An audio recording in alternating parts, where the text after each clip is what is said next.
What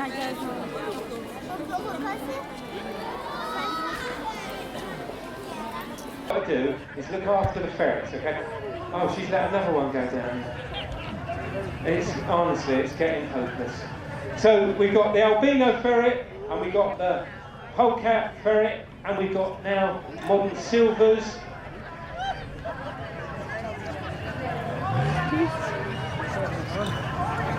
And then what's happening here? What happened there, kids? What is going on? Michelle, look after the ferrets. You've got one little job to do, is to look after the ferrets. What are you doing? Sorry children, this isn't ferret racing obviously. Now this is a sandy colour ferret. Champagnes, people are calling them. Fantastic looking things these are. These are beautiful creatures. So if you want to come and see the ferrets after we do the ferret race, we're in a green and white tent there. You can talk to us about ferrets all day long. We are ferret anoraks. Are you right, Michelle? Have you in total control here? Well, I'm hoping they're going to race when we're giving it such a big build-up. Now, we probably didn't see ferrets in this country until the time of the Normans. The Normans introduced the European rabbit to Britain. They're under starters' orders. Get set! Go! And is anyone moving? I can't see anyone moving, none of them moving at all. We can't see anyone moving, none of them moving at all. None of them moving at all, none of them moving at all, none of them moving at all. None of them moving. It's in the green, it's Ratso's away! Ratso's away! Oh my God, no! He's out of the box! The others are still scratching around at the beginning! This is a no race!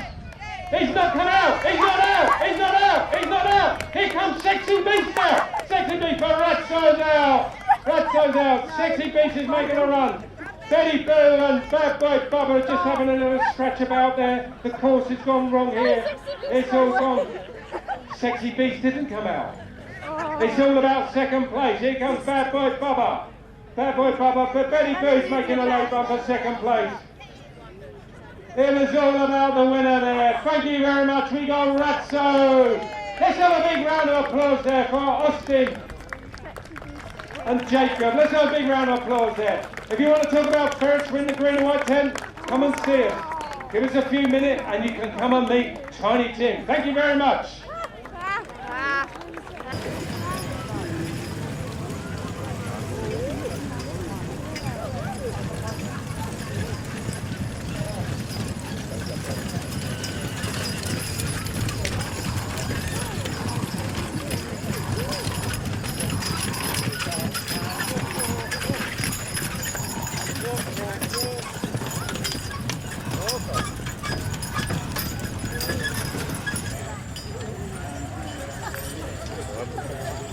Supposed to be 18 stone with the absence.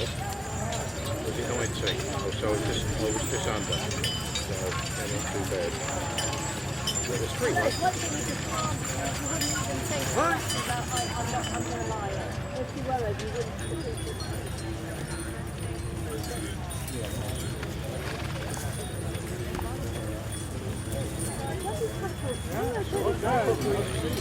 Have a good show. Yeah, you hope you will.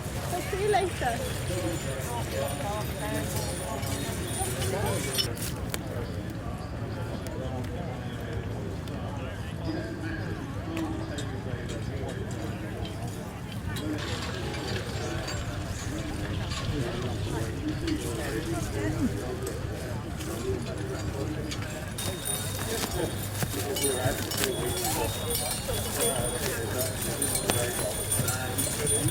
Step on a bit. Step on a bit.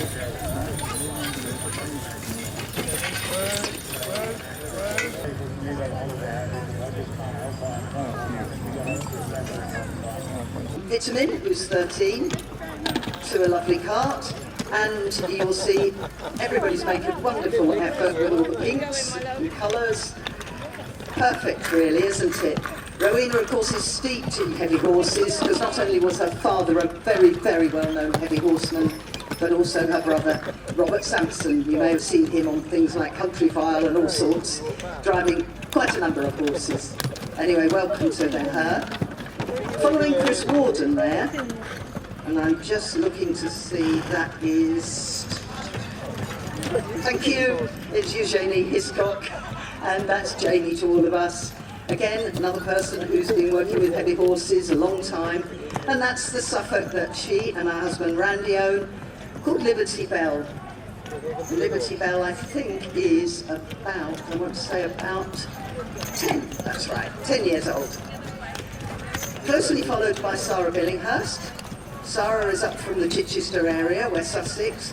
She's got a different breed. Have a look at the flaxen mane as she goes round. It's a comptoir, that's a French comptoir. But she's named it Boris. Now I can't think why.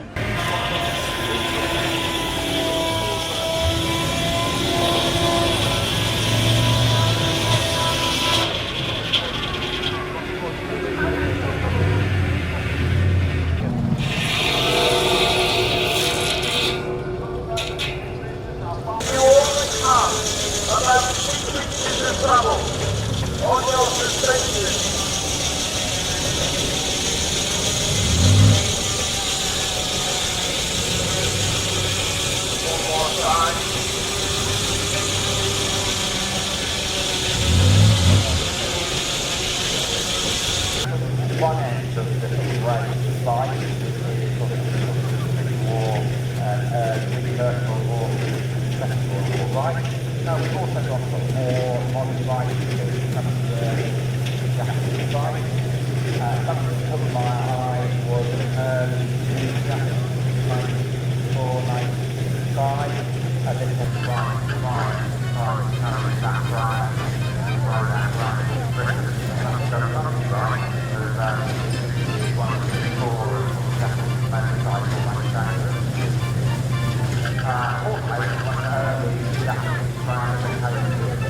Honda,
yeah.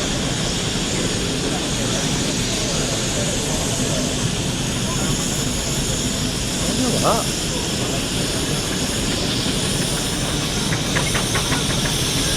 Yeah, where are you? I'm down on the field.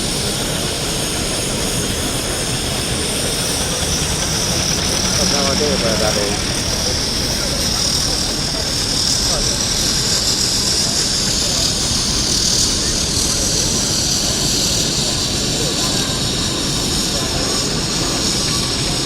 You're still going, are you?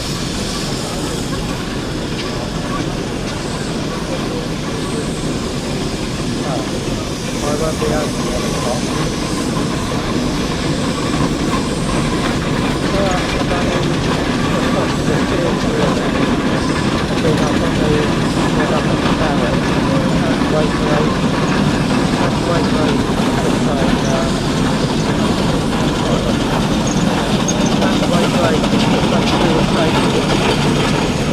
And then they got the Carlo working. So that made a change. I was on that instead. And I did that up and back. Did a quick little interview with the driver, then how that would come out.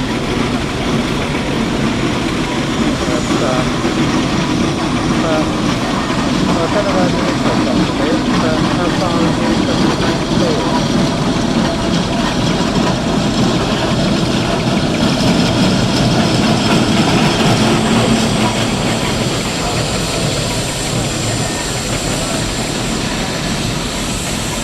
Oh, bloody, it miles away. Okay, well, I'll see how it goes here, and hopefully, 20 minutes to walk there, doesn't it? So, I think that must be another 20 minutes to walk. The field is quite big in here. And, when I'm done here. Okay. Hi there. Hi.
Manufacturers with well-known certain products and powders, so having almost exclusive on ploughing the powder, maybe You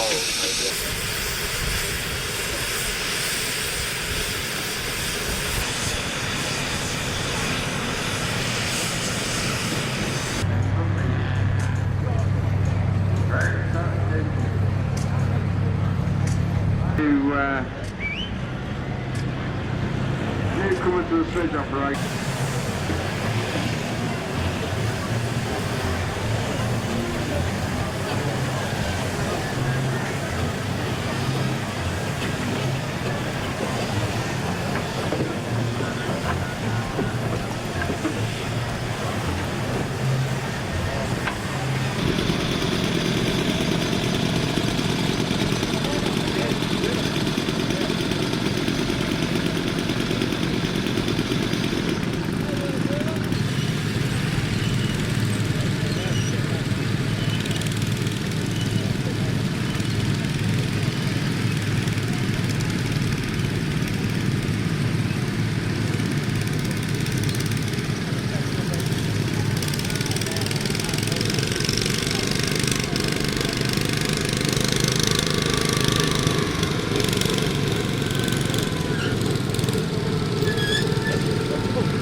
Right through the lip, with a free. Yeah. 3.5 chance of carrying the magazine, and this one has the straight ventilated with the weather and now very nicely presented AEC Mercury. Once again, a lot of these tippers are short wheelbase because they were carrying both heavy loads. And this one comes from Mr. Jackson's traffic, although it has quite a salad on the single line. And still, 24 and picked on by Mr. Jackson. I don't confuse this with the Scabble, so the built to very, very similar specifications, especially in pictures. And go through to the centre, puts what we call the drive-in blows in. There goes 1, there goes 2, there goes 3, and then he goes round the back. When he cuts the back, he cuts it in a little bit higher, so when he comes to drive the log off, he's driving into what we call clean wood. If he gets his back scarp too low and he's driving into dead wood, then he can stand there all day and it takes him more time, it takes him more blows to actually drive the log off, and that can cost him the race. But come through to the centre now, and he's just meeting the blows that he's putting on the front to drive the log off, and they're a day poplar. Yeah, it lends itself well to what we do. It's mainly grown for the match industry years ago, but the match industry in recent time has been into decline, and a lot of it now is all going into this biomass. The poplar is not really any sort of other commercial use really. Steel toe clip that actually grips into the grain of the wood. So you've got to get the whole of that little bit of chip out, and then he springs up onto the springboard, and same again, and he's just making it so it's more comfortable for him till he gets through. Yeah, just getting right that little bit of chip out, and you basically use your axe and you actually flick the last bit of that little bit of chip out of the pocket. And then when he gets onto the top board, it's basically the same again as cutting the standing block on the ground. A little bit more difficult. Your back foot is directly behind you, and it takes. And not only that, you're balancing on a board that's sort of like 8 inches wide. So it takes quite a lot of confidence and balancing to stand up there and actually do it. But even nowadays, like in North America and places like that, this method is still used today. If you're working on a slope, or the trees are on the side of a hillside or something like that, and you want to get into your back side of the actual tree to actually fell it off, you actually, sometimes you have to go round the front side of it where you've got a deep sort of slope, and then you, and that's how they sort of still do it and still use it today. And there you are. So right, very good. Well, thank you very much. When we finish, come out and have a look. You'll see it actually draws a straw of wood out, which is about 4 inches long, some of them. So there, go on boys, just pull the sword. That's it, just pull the disc off, and you'll see how it actually does cut. Now, the only thing is with them, the disadvantage is that they're so hungry. If you don't get them right, and as you see, there you go, they even finished it before I could finish talking about it. Logs go 1, 2, 3. I was just trying to put the great bit into everything. Tom's got fed up already. Oh dear. And Joe there, he's going like a steam train. He's had his monster munch this morning. And Johnny down at far end, he's going like hell too. He's just putting his driving blows in now, then he's going to turn on his log. He's turned, he's on the back side. The back side a little bit drier than the front by the look of it. It's got that doink and that sound, and now it's slowed him down. Joe's off.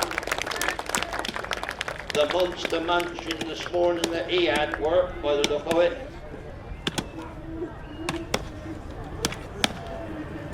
And Johnny's sticking at it. Johnny's off now, and Tommy's going to come in a minute. He can slow down now, Tom. You're not going to win, mate.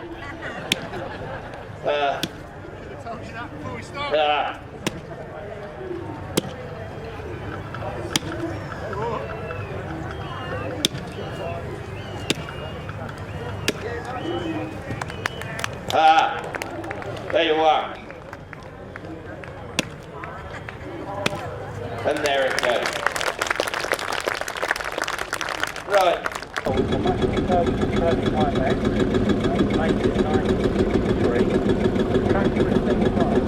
Memory of the owner's late grandfather. It's also the most popular tractor built by Ford Motor Company, powered by an engine which is Perkins designed but built by Ford. And many of these have made their way to preservation and still working. 27.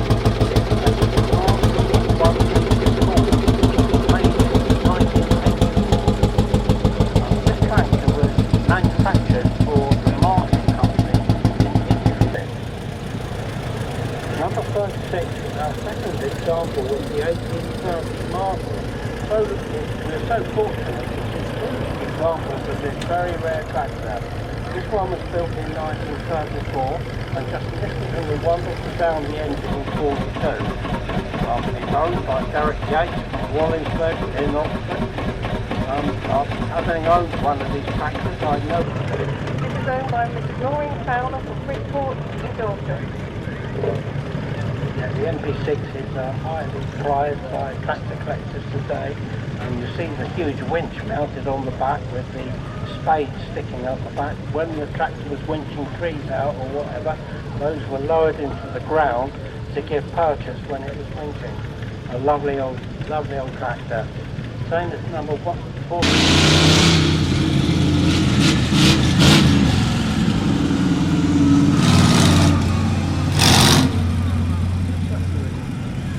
I just cut my brother up there, he's going to make me pay for that.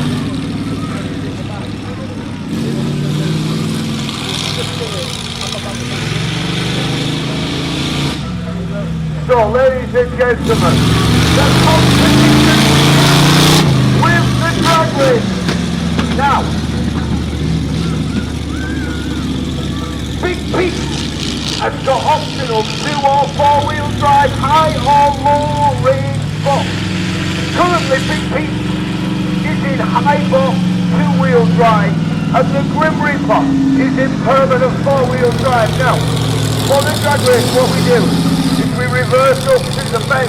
The Grim Reaper will use the banksman, and I will pop out onto the step like this. Here we go. Now then, what we're going to do for the drag race, ladies and gentlemen.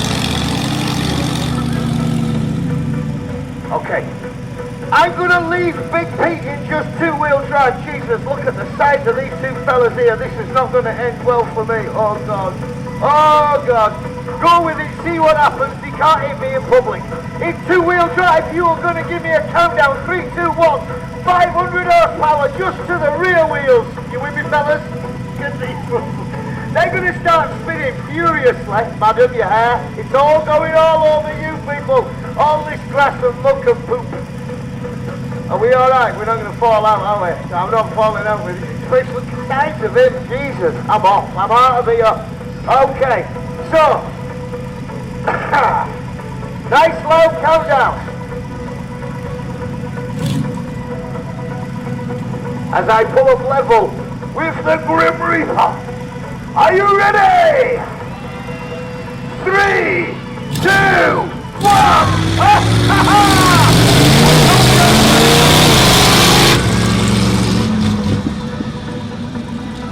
Yes. He's going to get wise to that, ladies and gentlemen. He's getting the front end. I'll go for the rear end. Now, Christopher and I both started out our stunt career in drag racing, so we know how to cut a good line, and that's a term we use in drag racing. First off the start line. Now, if that was a real drag race, I would have pulled a red line and been disqualified, but because it's my show, my rules, I just cheat.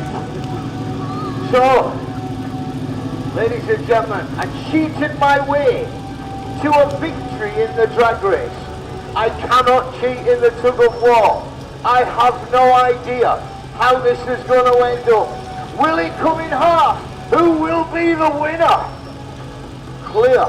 Ladies and gentlemen, boys and girls, let's find out as they attach one huge chain to the Grim Reaper and the other one to Big Pete.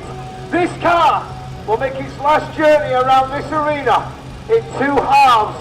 Let's find out who's going to be the winner. First of all, ladies and gentlemen, boys and girls, do you want to see some damage? Who wants to see Grim Reaper be the winner? And who wants to see Big Pete the winner? Okay, biggest half wins. Will it come apart? Let's find out.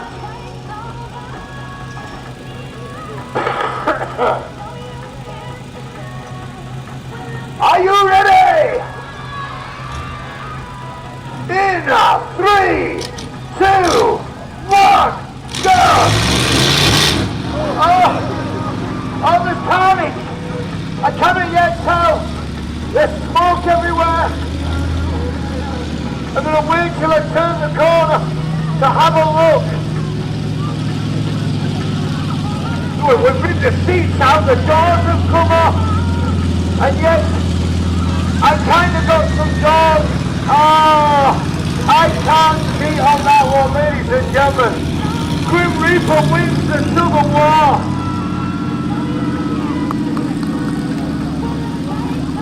And I'm looking in my rear camera and noticing that car seems very, very close to me, so I'm going to go awful slowly until we get it dropped off.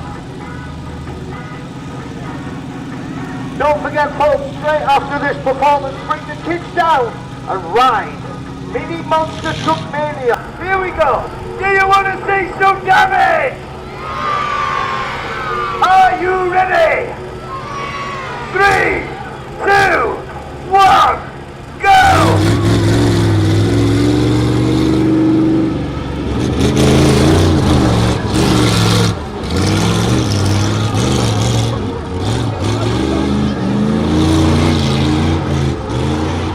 I'm gonna kill him! I'm gonna kill him! I'm gonna kill you. Okay, Paul's gonna do some checks under the truck. Ladies and gentlemen, genuinely that was my little treat. I carried it around since Scotland and Paul has just made me drive over it. I was gonna take it home and plant it in the garden. For those of you out there that are thinking, what the hell is going on? Paul has just murdered my tree. I fetched it from Inverness. I've taken it to Margate. I've taken it to Wales. I've taken that tree everywhere. And if it wasn't for the continuity of this performance, I would have got down and saved that tree. But ladies and gentlemen,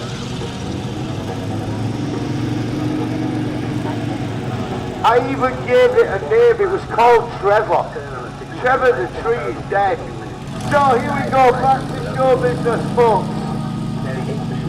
As we bring in the Grim Reaper, we make sure the cars are level, which they are kind of a bit sketchy. So Christopher will make a decision if he's happy. If he is,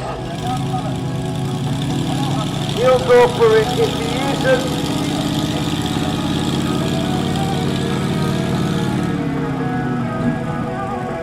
good to go, ladies and gentlemen. He's lined up and waiting for you to count him down as loud as you can. But first of all, make some noise. It's Grim Reaper time. Do you want to see some damage? Are you ready? 3, 2, 1, go!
Diesel in.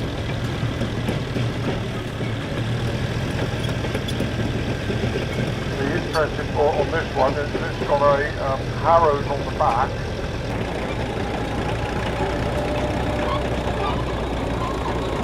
Well, that other's going to make the ring now.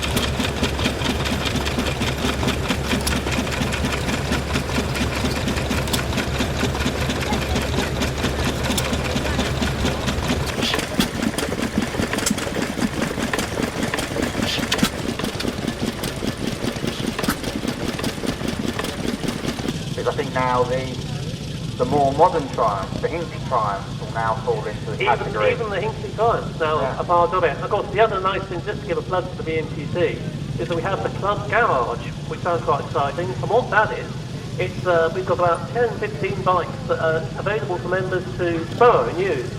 Some of those go back to the 1920s, so if you fancy having a go on a vintage bike, or we've got classics of 50s and 60s as well, you just join up, get to know your local section, and just take it from there. But the idea is to see these bikes used and experienced as they were when they were new.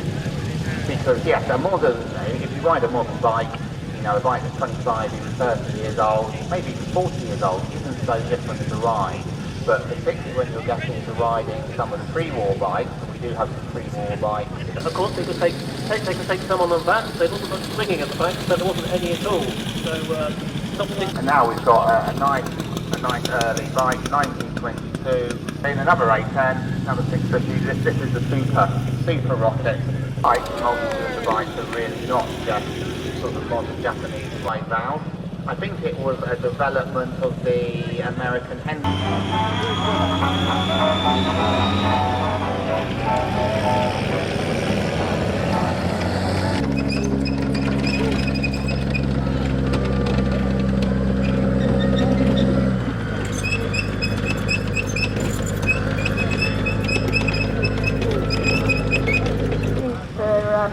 Towing around Roadgo. This one's owned by John Side in stores and it's presented today in its original form. And it's owned by Ian Pepper from Basingstoke.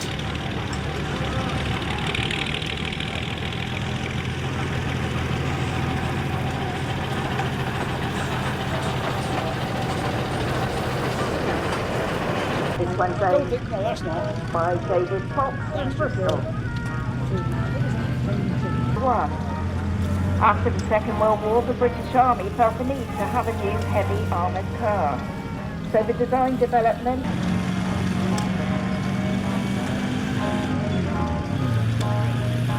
next up is Andy Denton with his FCW.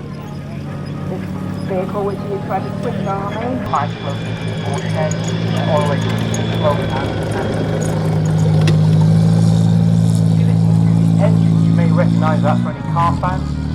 When it's been, and you have the commander. Commander is an overall charge of the vehicle and also there to load the main armour.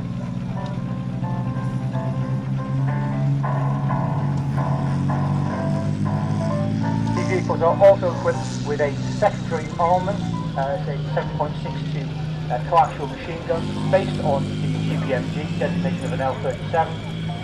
So rapid rate of fire. And it's effective altitude 1,100 meters per second.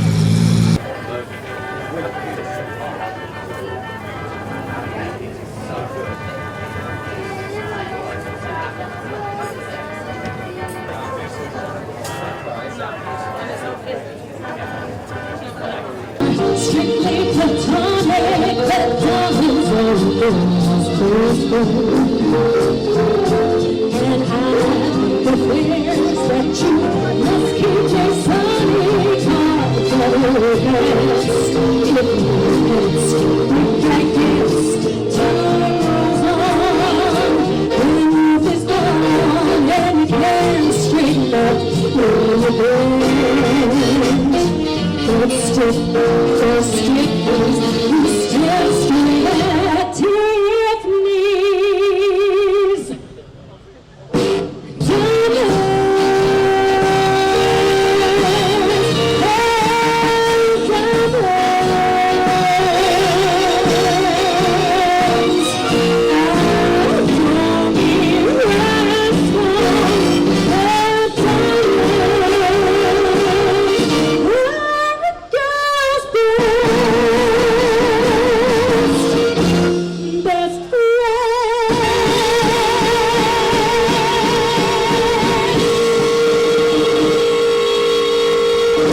From Shalana. I don't know if we're golden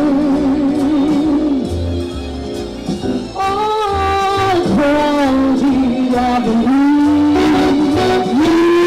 You will be, so am I, moving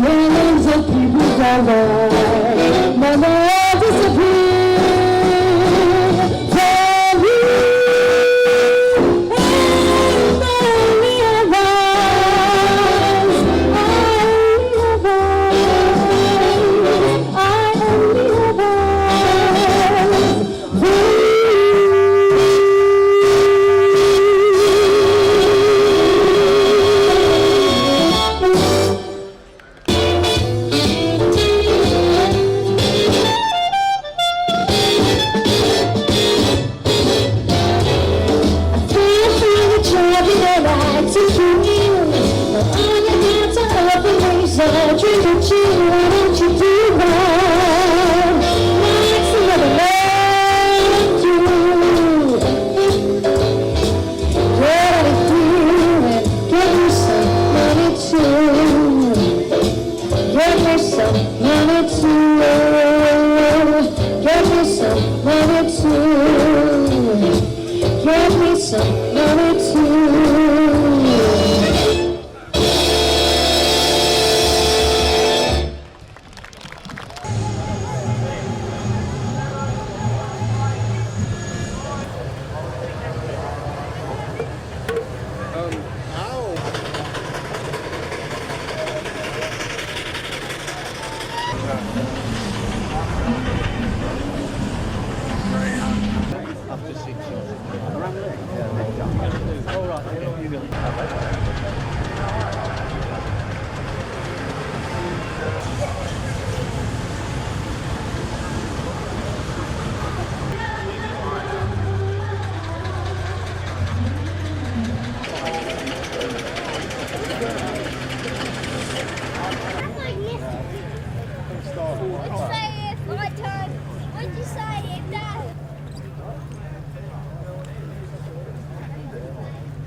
That is a good triumph. That is a good try. Yes. That is a good one. Yeah, not too long.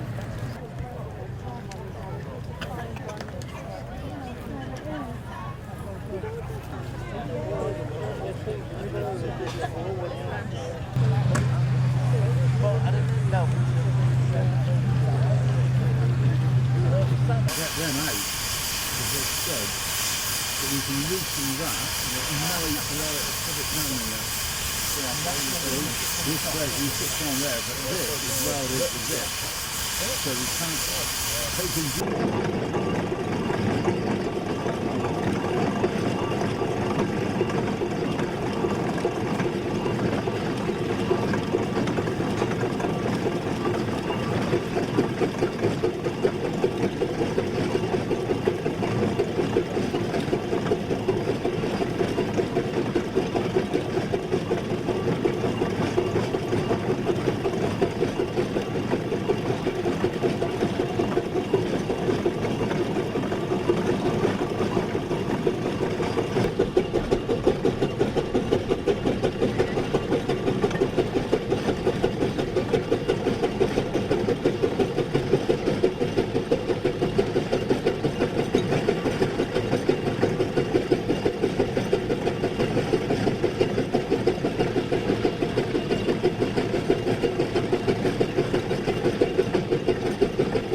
What is it you're following for steering? Just the line of where I went before. I can tell I've done that bit just through here, and we're just doing half and half. We haven't done over this bit here yet. Normally you'd go 14 foot 6 wide every time if you was doing it commercially. But normally you can you just follow the other engine, but now he's disappeared, you just follow the line of the rope.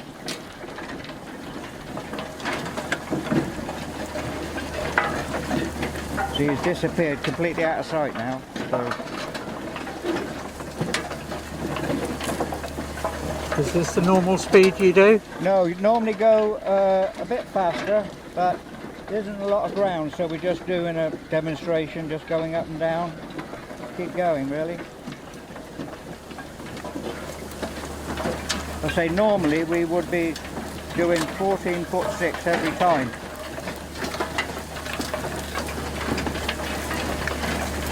But if you did that every time up and down, you'd run out of ground very quickly.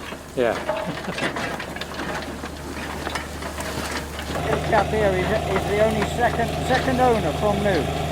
All right. From when it was purchased in 1919.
I remember petrol being 200 gallons, right? Yes.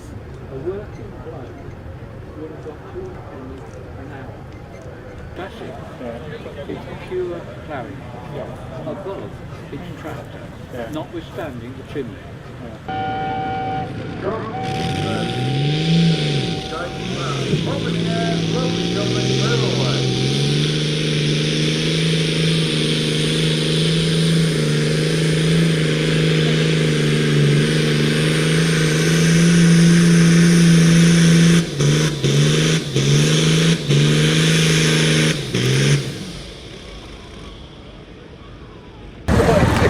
This is Bill, who's he knows everything there is to know about tractor pulling. So can you give us an idea? What is it all about? It's very simply the big thing that comes up the track is called the sledge, and it's a challenge for a tractor to pull that sledge from one end of the track to the other. Very pretty much basic. We're at the moment on demonstrational tractor pulling. There's a competition side of it, and we pull for points, not points. Meaning there's not going to be any little chap running out and take measurements. But the sledge weighs around about 18 tonnes, and the challenge is to move it from one end of the track to the other. It sounds pretty easy at the moment, but the sledge operator manoeuvres a weight box towards the front of the sledge, putting more weight onto the pan, a big flat bit of steel on the bottom, making it more harder for the tractor to pull it. We can only guesstimate about how much tonnage the actual tractor is going to be pulling, but it does put a proper challenge onto whatever tractor is pulling. At the moment, behind us, you see a Gesticle puller. It's a rock standard tractor having a go, and you can see with the weight box, it's really stopped him to have a go. But it's we have souped up tractors, as you'll see on the video of the different, I would say, categories. We all call it one category. Demonstration of tractor pulling is we're here to have fun and to entertain the people, not for no prizes are given at the end of the show. Normal tractors you see on the farm? Most of them run lorry engines, and they got the bigger improved fuel pumps and turbos added. They're pretty much completely modified for power-wise and speed-wise, where a tractor is more power-wise for agricultural purposes, a slow running of machinery. These are geared up a bit more, extra gears fitted and different things like that. Are there international or national competitions, or is it just go round the shows? Or just go round the shows? We literally just go around the shows. We go around the shows on demonstration tractor pulling, but there is groups that do the competition pulling, and some of them do go abroad, join up with the foreign chaps and different things like that. We have occasionally some competition pullers do come and join us, but we are quite literally two different categories of tractor pulling. Our group are normally dedicated for steam rallies, private little shows, things like that, where the competition ones do seem to have their own individual tractor pulling shows themselves, where we just join up with whatever show is going. I noticed earlier on you had there was a steam engine out here and there was a lorry. I take it they're just for a bit of fun, aren't they? They are, yeah. That's one thing about the demonstration of tractor pulling, is that we do welcome guest pullers. As you can see, we got a couple of standard tractors coming into the arena. They are signed and displayed and say whatever damage, if anything happens, it's up to their responsibility. But we do welcome pullers of all sorts of different things to come on and have a go. You know, we're here to demonstrate and to entertain the crowd at the shows, so more the merrier. Okay, thanks a lot for your input, Phil. I was going to, and hopefully everybody will understand what it's all about here.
drawing the tailor. Very much articulated now, but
look at the smile on his face. I tell you, he was smiling. Plenty of artists. I was wrong. Big visit on point 10.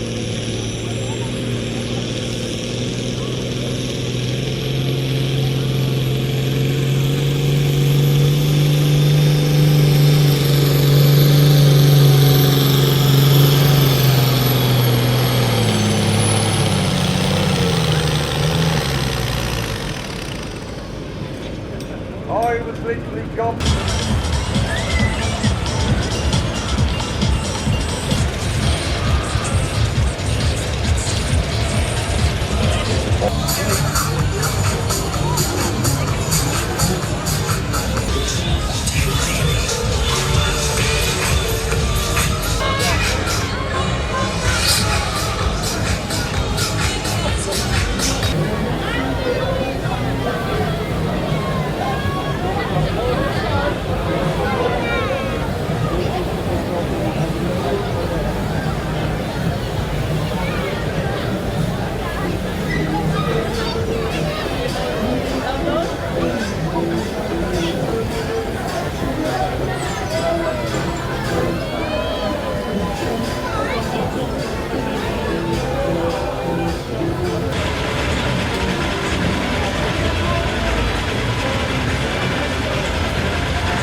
Only another 20 minutes to go.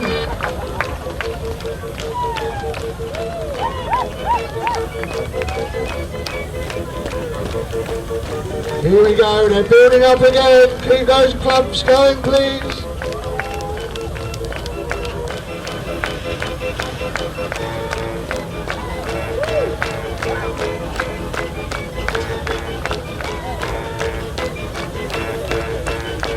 That's it, come on! We're reaching the big crescendo. We like to work you hard here on the Saunders stage. Woo!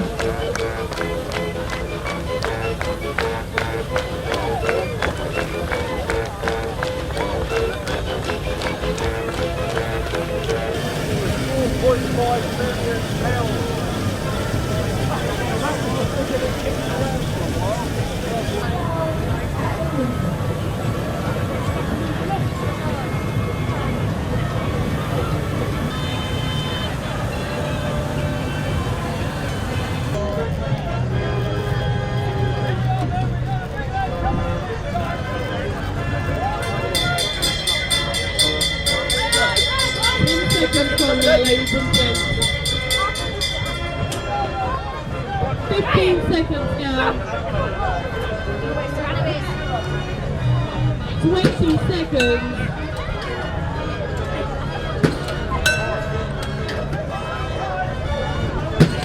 30 seconds, nearly halfway.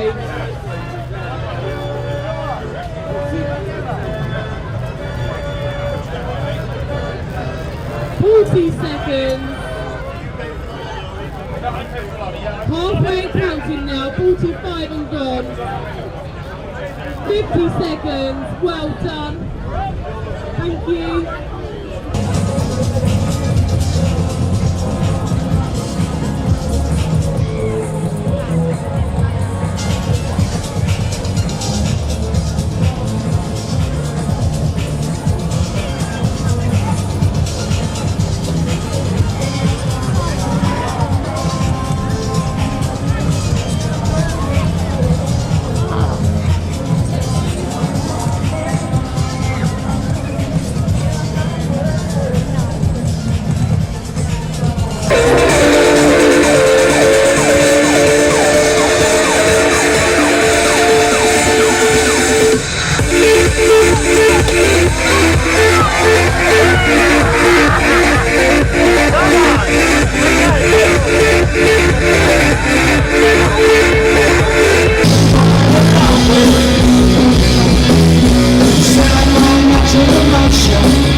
Please buy your tickets for the next.